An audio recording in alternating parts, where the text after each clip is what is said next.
Kapaparts, nandito ang birthday celebrant, no? Ayun, pakain. Pakain tayo.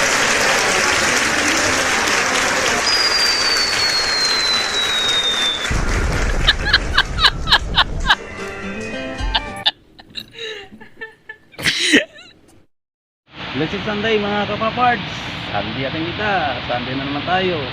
So nandito naman tayo upang magpasalamat. So tayo na magsimba, magpasalamat dahil sa buong linggo tayo ay healthy, protected from God. So huwag tayo kalimutan magpasalamat. So nandito po tayo ngayon sa simbahan. Wow. Ganun na talaga ang buhay mga kapaparts. Kung minsan mag-jog-jog tayo, pero huwag natin kalimutan yung tunay na buhay. Yung tunay na buhay bilang tao ay palagi nagpapasalamat. Wow. At minsan naman huwag tayong masyadong seryoso sa buhay, di ba? Magpasalamat, magsimba kung anong mga relihiyon nyo. So isa lang naman tayong ang pinapaniwalaan natin, di ba? Ang Diyos. Diyos, wow. Ama. Diyos na sa langit. Diyos na buhay. So, kahit ganito lang tayo, dapat tayo magpasalamat.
Kapapart, makahanting tayo ng merienda.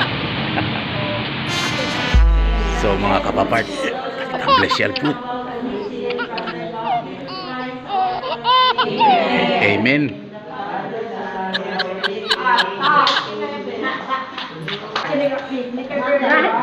Dari masintaw din. Thank you, thank you. Mga kapapart, let's start. Yan po dito man ambus merienda mga kapapart. So, survive ya. Sa prinsipyo tayo na second mass. So, sa prinsipyo second mass akin no. Kita tayo niya kabayal merienda. So, ang general vida. Yung mga sobrang seryoso.